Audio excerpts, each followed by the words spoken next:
অংশগ্রহণ করার জন্য আমি আহ্বান জানাচ্ছি মাননীয় মন্ত্রী মির্জা ফখরুল ইসলাম আলমগীরকে। আপনার সময় 25 মিনিট। ধন্যবাদ মাননীয় স্পিকার। আজকে আমার একটা বিরল সুযোগ এসেছে এই দেশের একজন মহান মুক্তিযোদ্ধা, যিনি নিজের জীবনকে বাজি রেখে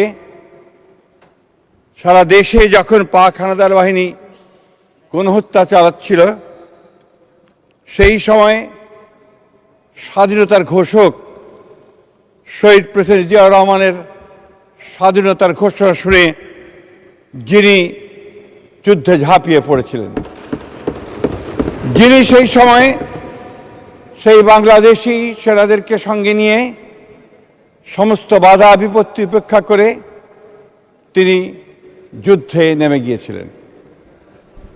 মাননীয় স্পিকার, আমি আপনাকে অভিনন্দন জানানোর সুযোগ পাইনি স্পিকার হওয়ার পরে।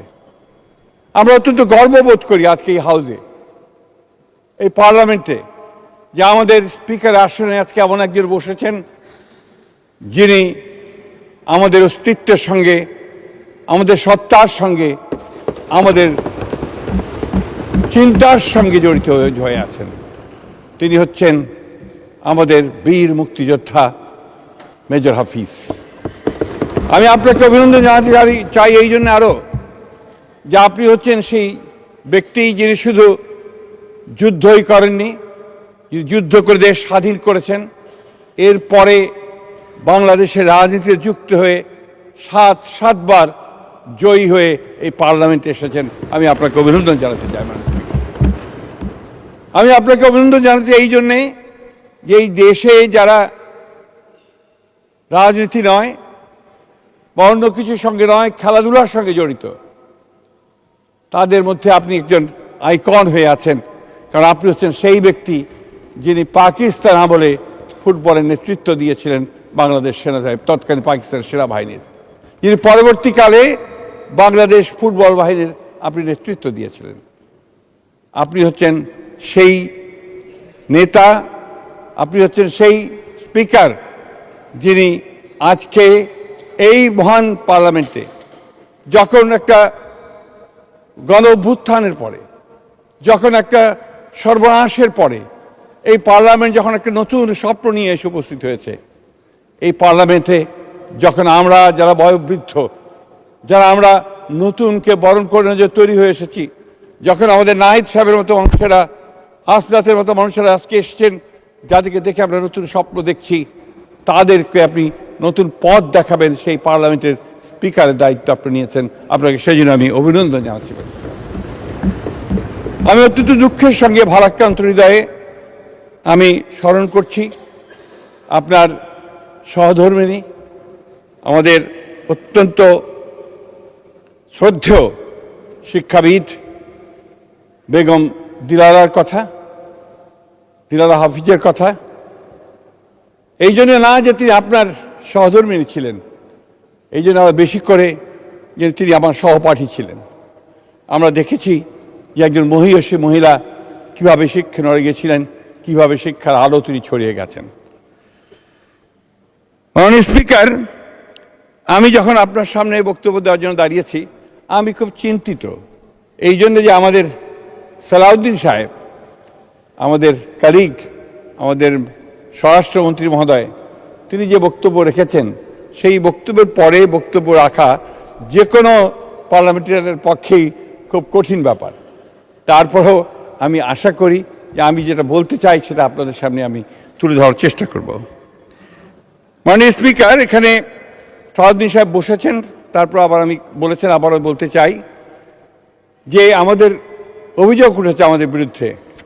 বিশেষ করে আমাদের সম্মানিত বিরোধী দলের এক সদস্য বলেছেন যে আমি সংবিধানকে ধরে রাখার জন্য চেষ্টা করেছি এবং সংবিধান যেন ঠিক থাকে সেই ব্যাপারে আমি বডি ল্যাঙ্গুয়েজ দিয়ে আপনার সেটা প্রমাণ করার চেষ্টা করেছি।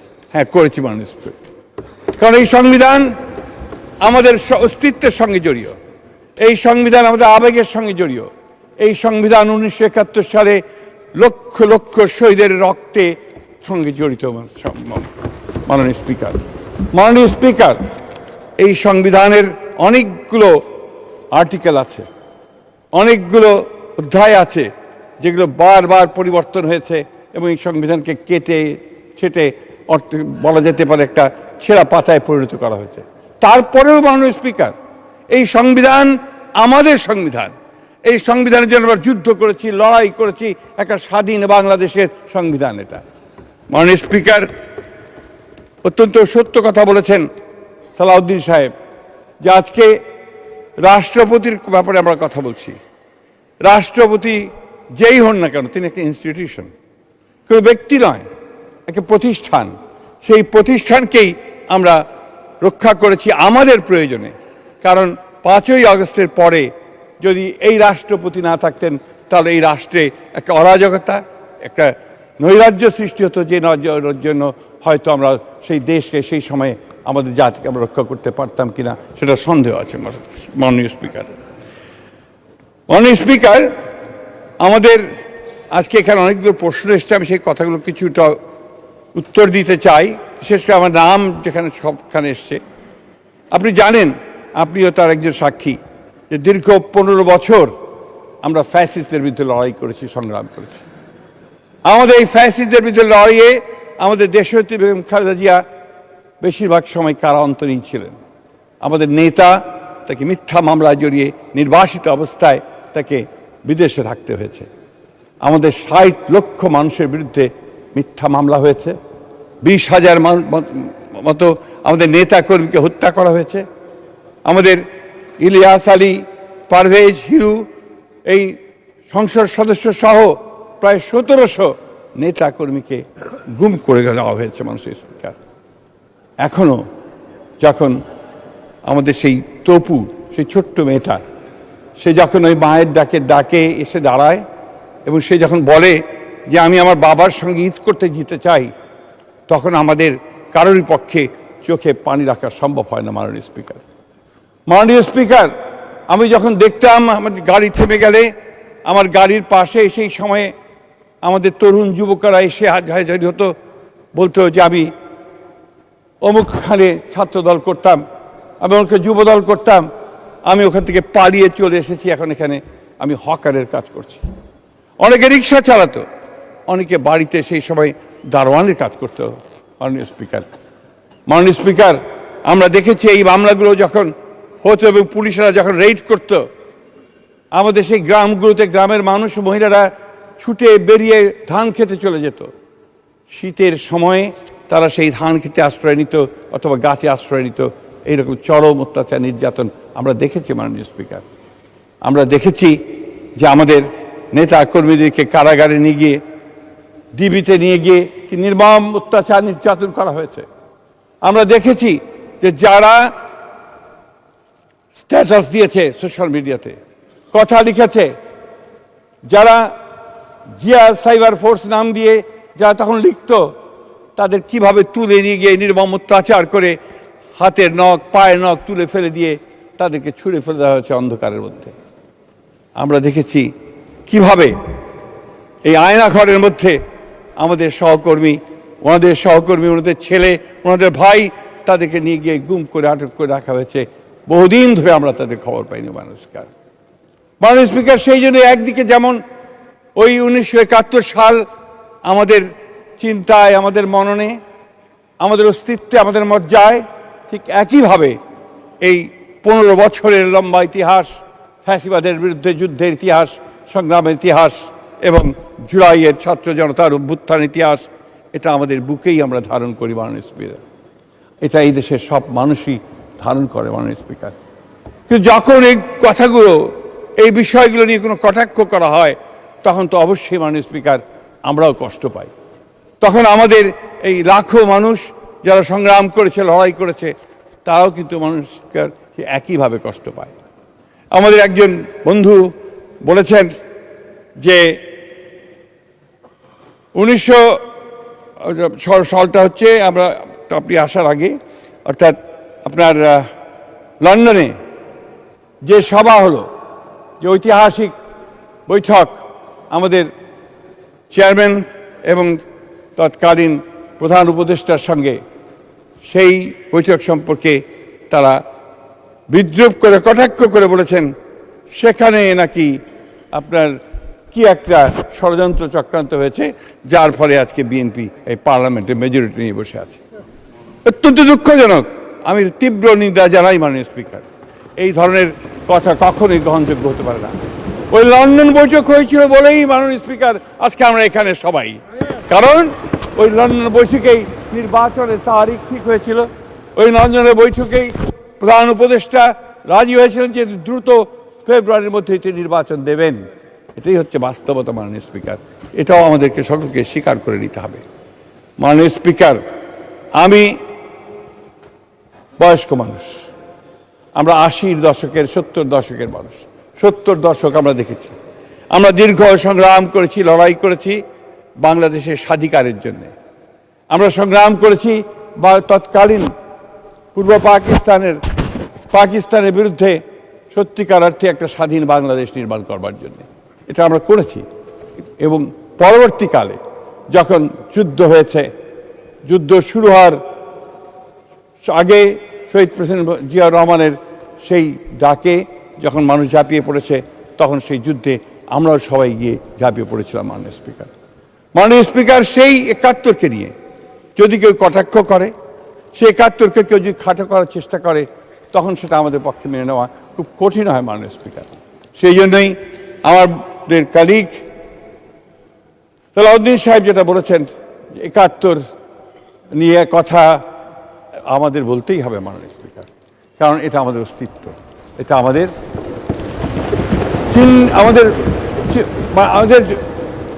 আইডেন্টিফিকেশন, এটা আমাদের আইডেন্টিটি। আমি বারবার একই কথা বলছি একটি কারণ মাননীয় স্পিকার, যে 71 হচ্ছে আমাদের পরিচয়। সেই জন্যই আমরা এই কথা বারবার বলি। মাননীয় স্পিকার, আজকে সংবিধান নিয়ে আমি কোনো বিশেষজ্ঞ নই, সেই সংবিধান নিয়ে কথা বলার দৃশ্যতা আমি দেখাবো না। সালাউদ্দিন সাহেব যা বলেছেন তার বাইরে কথা বলা আমার কিছু নেই। আমি একটি জিনিস আপনাদের সামনে তুলে ধরতে চাই। এই দীর্ঘ সংগ্রামে, ফ্যাসিলিটির সংগ্রামে আমরা আমাদের বন্ধুদের সঙ্গে একসাথে কাজ করেছি।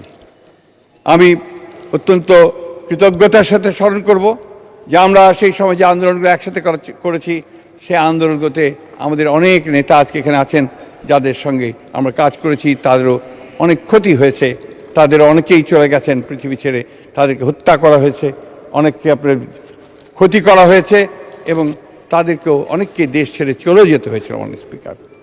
মানে কি দুর্ভাগ্য আমাদের যে 5ই আগস্টের পরে ওনারা বলছেন যে আমাদের চেহারা বদলে গেছে। আমাদের চেহারা বদলায়নি মাননীয় স্পিকার। চেহারা হঠাৎ করেই তাদের বদলে গেল। হঠাৎ করে মনে হলো যে তারা ক্ষমতায় যাওয়ার জন্য একটা ইঙ্গিত পেয়ে গেছেন এবং ক্ষমতায় যাওয়ার জন্য সব কিছু তৈরি হয়ে গেছে। এবং তখন তারা যে সমস্ত উক্তি এবং যে সমস্ত কথা বলেছেন বিভিন্ন বক্তব্যের মধ্য দিয়ে, এই বক্তব্যগুলো গণতন্ত্রকে সাহায্য করেনি মাননীয় স্পিকার। এবং আজকে যে দূরত্ব, এই দূরত্বের সৃষ্টি হওয়ার সেগুলো একটা কারণ। আপনারা এই নির্বাচনকে অস্বীকার করছেন, আপনারা এই নির্বাচনকে বলছেন যে ইঞ্জিনিয়ারিং করা হয়েছে।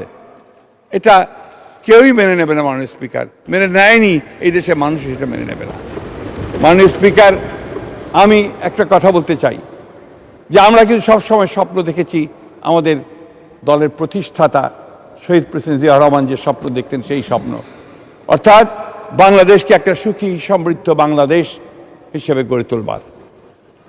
ওনারা যখন সংস্কারের কথা বলেন এবং আমাদেরকে সংস্কার বিরোধী বলে চিহ্নিত করবার চেষ্টা করেন, পোস্টার নিয়ে এসেছেন অনেকে এখানে, এই পার্লামেন্টে বলেছেন যে আমরা সংস্কার চাই না।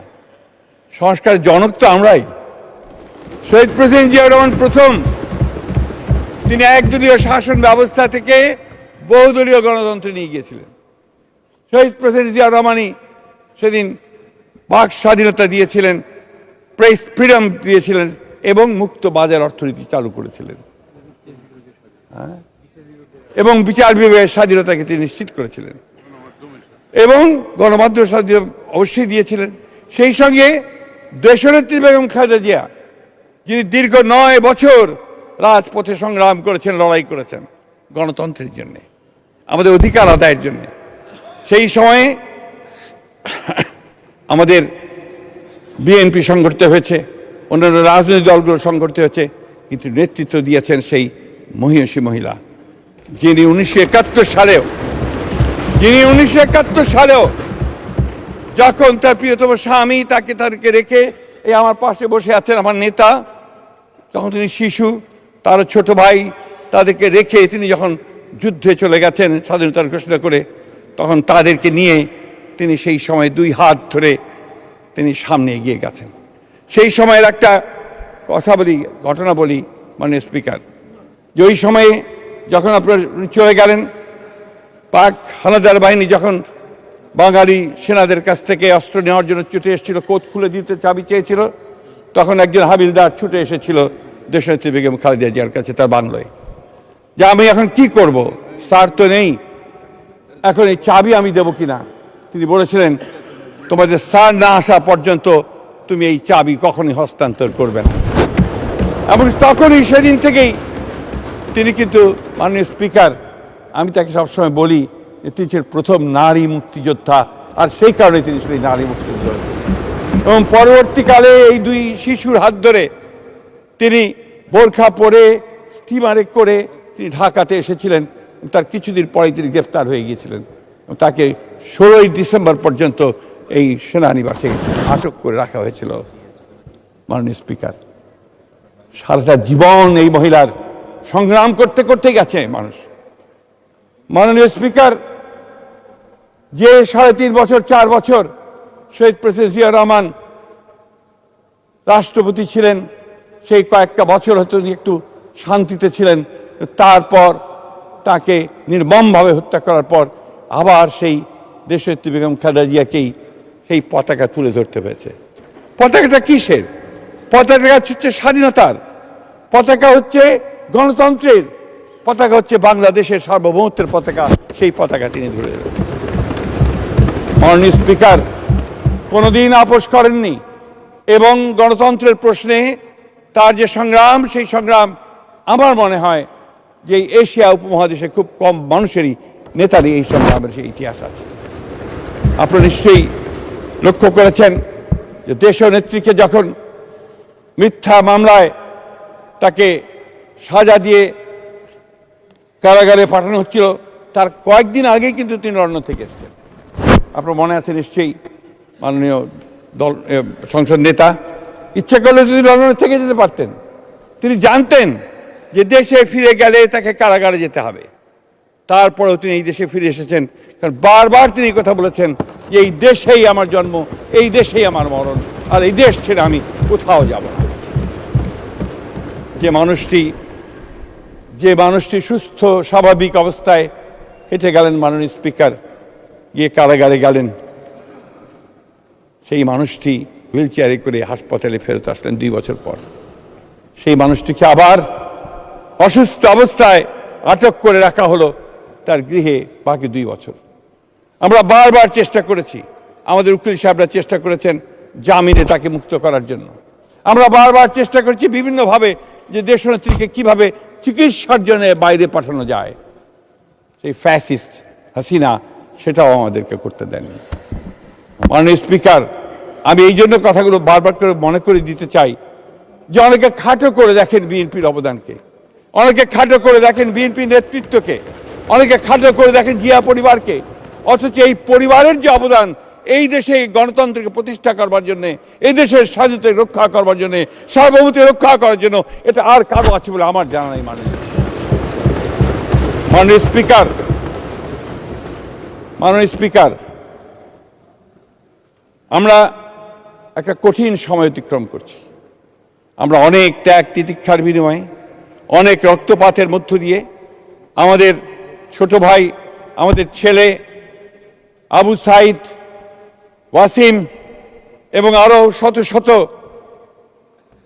ছাত্রের রক্তের বিনিময়ে, আমাদের শ্রমিক কৃষক মজুরদের রক্তের বিনিময়ে, আমাদের ভোলার শাওন, নারায়ণগঞ্জের সমিত, মুন্সিগঞ্জের শাওন, আমাদের এই সমস্ত নেতাকর্মী, সমস্ত নেতাকর্মীদের রক্তের উপরে আমরা আজকে আন্দোলনের পরে, এই নির্বাচনের পরে এই সংসদে দাঁড়িয়ে আছি।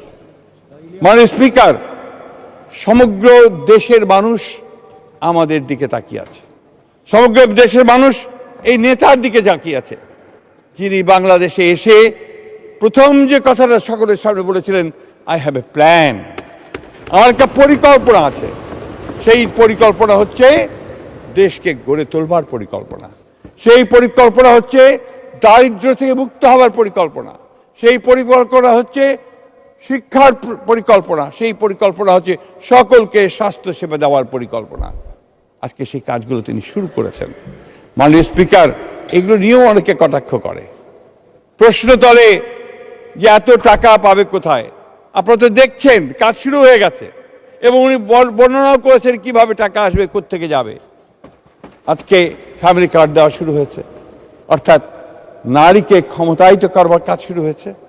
আজকে কৃষকদেরকে কৃষি কার্ড দেওয়া হচ্ছে, তার যে সমস্যাগুলো সেই সমাধান করার চেষ্টা করা হচ্ছে, এবং প্রতিদিন 24 ঘন্টার মধ্যে 18 ঘন্টা তিনি কাজ করছেন এই জাতিকে কি করে সামনের দিকে এগিয়ে নিয়ে যাবেন। মাননীয় স্পিকার, এটা তার রক্তের মধ্যে আছে, এটা তার জিনের মধ্যে আছে। কারণ শহীদ প্রেসিডেন্ট জিয়া রহমান তিনি যখন শাহাদাত বরণ করেন 1981 সালে, তখন তারপরে আমাদের বন্ধু, আমাদের ছোট ভাইয়ের মতোই, তার বইতে তিনি লিখেছেন যে উইলিয়াম বি মাইলাম, তৎকালীন মার্কিন অ্যাম্বাসেডর, রাষ্ট্রদূত, তিনি লিখেছেন শহীদ প্রেসিডেন্ট জিয়াউর রহমান যদি 1981 সালে শহীদ না হয়ে 1975 সালে শহীদ হতেন বা মারা যেতেন, তাহলে বাংলাদেশ একটা ব্যর্থ রাষ্ট্রে পরিণত হতো, হয়তো বা এটা লাইবেরিয়া বা আফগানিস্তানের মতো একটা রাষ্ট্রে পরিণত হতো। দেশনেত্রী বেগম খালেদা জিয়া তিনি যখন হাল ধরেছিলেন এই দেশের, আপনাদের নিশ্চয়ই সকলের মনে থাকার কথা যে তার প্রতিটি টার্মে তিনি অর্থনীতিকে এগিয়ে নিয়ে গেছেন। এখানে আমাদের অর্থমন্ত্রী আছেন, তিনি সাক্ষী, তিনি বলতে পারবেন যে প্রতিবার জিডিপি বেড়েছে, অর্থনৈতিক কর্মকাণ্ড বেড়েছে, এবং সব শেষে গোল্ডেন ম্যান বলা হয়েছিল ইমার্জিং টাইগার, বাংলাদেশ হচ্ছে একটি উদীয়মান ব্যাঘ্র। সেই পিতা শহীদ প্রেসিডেন্ট জিয়া রহমান, যিনি মাত্র 3.5 বছরে তলাবিহীন ঝুড়ি থেকে বাংলাদেশকে একটা পোটেনশিয়াল একটা রাষ্ট্র বলছি পোটেনশিয়াল রাষ্ট্রতে নিয়ে যাওয়ার চেষ্টা করেছিলেন। সেই হচ্ছে শহীদ জিয়া, যিনি দুর্ভিক্ষ হয়েছিল 1974 সালে আওয়ামী লীগের কারণে, সেই দুর্ভিক্ষের পরে দেশকে খাদ্যে স্বয়ংসম্পূর্ণ করে ফেলেছিলেন। এবং উনি সেই শহীদ জিয়া যিনি উচ্চ ফলনশীল বীজ শুরু করেছিলেন এবং খাল খনন কর্মসূচির মধ্য দিয়ে কৃষিকে সামনের দিকে এগিয়ে নিয়েছিলেন, কৃষি বিপ্লব সূচনা করেছিলেন। তিনি মাঠে ঘাটে চারণ কবির মতো ঘুরে বেড়াতেন। মাননীয় স্পিকার, তার কণ্ঠে ছিল শুধু একটি গান, একটি সঙ্গীত, উন্নয়নের সঙ্গীত, এগিয়ে যাওয়ার সঙ্গীত। মাননীয় স্পিকার, আমরা আমাদের দেশনেত্রী বেগম খালেদা জিয়ার মধ্যেও সেই একই বাউলের কণ্ঠস্বর শুনেছি, একই চারণ কবির গান শুনেছি। তিনি একইভাবে গণতন্ত্রের গান গেয়েছেন। যখন রাষ্ট্র পরিচালনার দায়িত্ব এসছেন নির্বাচনে জিতে, যিনি কোনোদিন কোনো নির্বাচনে পরাজিত হননি, তিনবার প্রধানমন্ত্রী হয়েছেন, তিনিও কি একইভাবে শুধু উন্নয়ন, মানুষের উন্নয়ন, কিভাবে ক্ষমতায়ন হবে নারীদের, কিভাবে আমাদের মেয়েরা লেখাপড়া শিখবে, কিভাবে আমাদের স্বাস্থ্যসেবার উন্নতি হবে, এই কাজগুলো তিনি করে গেছেন মানুষের। মাননীয় স্পিকার, ব্যক্তিগত সুখ, ব্যক্তিগত আরাম আয়েশের কথা কখনো চিন্তা করেন। শহীদ প্রেসিডেন্ট জিয়াউর রহমান যখন শহীদ হলেন, তখন তার পজিশনে পাওয়া গেল একটা ছেঁড়া সুটকেস। এটা নিয়ে ফ্যাসিস্টরা অনেক বিদ্রুপ করে, কিন্তু সেটাই সত্য ছিল। মাননীয় স্পিকার, ঠিক একইভাবে দেশনেত্রী বেগম খালেদা জিয়া গৃহহীন অবস্থায় ভাড়া বাড়িতে তিনি থাকতেন, তার কোনো বাড়ি ছিল না। মাননীয় স্পিকার, আজকে ঠিক একইভাবে এই তরুণ, এই যুবককে সামনে নিয়ে আমরা এগোচ্ছি একটা সম্ভাবনার একটা প্রতীককে সামনে নিয়ে, যাকে আমরা আশা করি, যাকে আমরা মনে করি যে তিনি বাংলাদেশের পরিবর্তন আনতে পারবেন। মাননীয় স্পিকার, আমরা জানি যে এখন অর্থনীতির অবস্থা খুব খারাপ, আমাদের অর্থমন্ত্রী বলেছেন। আমরা জানি যে এখন দেশে শিক্ষা ব্যবস্থা প্রায় ভেঙে চলে গেছে। এর ইনস্টিটিউশন। মাননীয় মন্ত্রী, আপনি সাম আপ করুন। আমাকে আপনি সাম আপ করুন। আমি শেষ করে ফেলবো। Take your time. আমি জানি যে আমাদের এই ভঙ্গুর অর্থনীতি, এই ভেঙে যাওয়া রাষ্ট্র কাঠামো, এই সবগুলোকে মেরামত করে সংস্কারের মধ্যে নিয়ে এসে আবার নতুন করে যাত্রা শুরু করা এটা খুব কঠিন কাজ। কিন্তু আমার বিশ্বাস, আমাদের বিশ্বাস, বাংলাদেশের সকল মানুষের বিশ্বাস, এই নেতা তারেক রহমানের পক্ষে সেটা সম্ভব হবে। শুধু তাই নয় বন্ধুগণ, স্পিকার, আমি একটা ছোট্ট ঘটনা বলি আমার বক্তব্য শেষ করব। সেই বক্তব্যটি হচ্ছে 2002 সালে আমি দেশনেত্রী বেগম খালেদা যখন প্রধানমন্ত্রী, তার সঙ্গে সফরে যাওয়ার আমার সুযোগ হয়েছিল। প্রায় 150 সফর সঙ্গী ছিলাম। প্রচণ্ড শীত ছিল। আপনার গ্রেট হলের মধ্যে গার্ড অফ অনার দেওয়া হলো দেশনেত্রী বেগম খালেদা জিয়াকে। তারপর প্রেজেন্টেশন লাইনে আমরা সবাই দাঁড়ালাম। আমার পাশেই ছিলেন আমানুল্লাহ আমান, তার পাশেই ছিলেন আমাদের আজকের প্রধানমন্ত্রী জনাব তারেক রহমান। যখন চীনা প্রধানমন্ত্রীকে সঙ্গে নিয়ে ম্যাডাম প্রত্যেকের সঙ্গে পরিচয় করিয়ে দিয়ে যাচ্ছেন, পরিচয় করাতে করাতে যখন ওনার সামনে আসলেন, এসে ম্যাডাম যখন পরিচয় করেন মাই সান তারেক, চীনা প্রধানমন্ত্রী তার দুইটা হাত শক্ত করে তারেক রহমান সাহেবের হাত ধরলেন, ধরে বললেন, carry the flag of your father and mother. মাননীয় স্পিকার, আজকে সেই পতাকা তিনি তুলে ধরেছেন।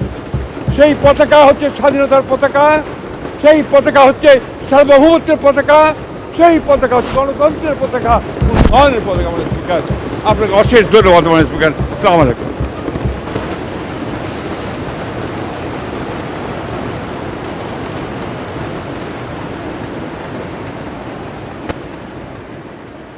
ধন্যবাদ মাননীয় মন্ত্রী।